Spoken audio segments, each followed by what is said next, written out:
नमस्कार दोस्तों, आप सभी का स्वागत है प्रतीक इंस्पायर्स भारत पर। देखिए, आज के टाइम पर भारत की ब्रह्मोस मिसाइल की डिमांड दुनिया भर में तेजी से बढ़ रही है, जिसे भारत और रूस ने मिलकर के बनाया है और फिलीपींस ने तो ऑलरेडी ब्रह्मोस खरीद ली है, जैसा आप लोग जानते हैं। हाल ही में भारत के रक्षा सचिव ने यह बात कंफर्म की है कि अब वियतनाम भी ब्रह्मोस खरीद लेगा। इसकी डील ऑलमोस्ट डन हो गई है और इंडोनेशिया भी भारत से ब्रह्मोस खरीदना चाहता है। ये डील भी होने वाली है।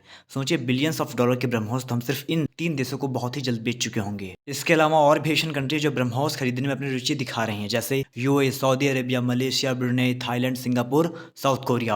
और हाँ, हाल ही में जिस कंट्री पर अमेरिकन प्रेसिडेंट ने अटैक करने की धमकी दी है, वो है ओमान। ओमान भी ब्रह्मोस खरीदने में अपना इंटरेस्ट दिखा रहा है। और अगर हम साउथ अमेरिकन कंट्री की बात करें तो उनमें ब्राजील है, चिली, वेनेजुएला और अर्जेंटीना, ये सब कंट्री भी ब्रह्मोस में इंटरेस्ट शो कर चुकी हैं। और इसके बाद अगर हम अफ्रीका में देखें तो इजिप्ट, साउथ अफ्रीका, ये सब ब्रह्मोस खरीदना चाहते हैं। यूरोप में भी साइप्रस जैसे देश ब्रह्मोस खरीदना चाहते हैं। दुनिया में शायद ही कोई ऐसी मिसाइल होगी जिसकी इतनी डिमांड है वर्ल्ड वाइड। आगे बढ़ने से पहले मैं आप लोगों को एक बार ब्रह्मोस की खासियत बता दूं। देखिए, ब्रह्मोस एक सुपरसोनिक क्रूज मिसाइल है। ये मिसाइल बहुत तेज यानी लगभग मैक 3 की स्पीड से उड़ सकती है। इसे जमीन, समुद्र, पनडुब्बी और हवा से भी दागा जा सकता है। इसकी रेंज पहले 290 किलोमीटर होती थी, लेकिन अब इसके कई अपग्रेड वर्जन आ चुके हैं जो और ज्यादा दूरी तक मार कर सकते हैं। ऑपरेशन सिंदूर की सफलता के बाद भारत में बने वेपन्स की मांग दुनिया भर में तेजी से बढ़ी है, जिनमें पहले तो ब्रह्मोस है, फिर आकाश एयर डिफेंस सिस्टम है और एंटी ड्रोन प्लेटफॉर्म और लोइटरिंग मुनिशन भी है, फिर पिनाका रॉकेट सिस्टम है। प्रॉब्लम यह है कि हम लोग अभी भी ये सारी न्यूज़ इंटरनेशनल मीडिया तक पहुंचा नहीं पा रहे हैं। और जहां बात आती है झूठी कहानियों को, वहां पाकिस्तान और चाइना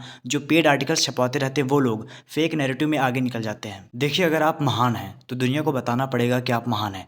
आखिर कब तक हम नैरेटिव वॉरफेयर में हारते रहेंगे? हम वॉर तो जीत जाते हैं, लेकिन नैरेटिव वॉरफेयर में पीछे रह जाते हैं। अब वक्त आ चुका है हम सभी 147 करोड़ भारतीयों को भारत का सही नैरेटिव दुनिया को बताने का। और हाँ, जिन देशों को ब्रह्मोस पर शक हो कि इसका सटीक निशाना कैसा है, वो एक बार पाकिस्तान के फील्ड मार्शल से नहीं बल्कि फील्ड मार्शल से पूछें और शहबाज शरीफ से पूछें कि इसने पाकिस्तान के कितने एयर बेसेस को डिस्ट्रॉय कर दिया था ऑपरेशन सिंदूर में। और हाँ, ब्रह्मोस भारत की हार्ड पावर बन चुकी है। आज के लिए इतना ही, मिलेंगे नेक्स्ट वीडियो में।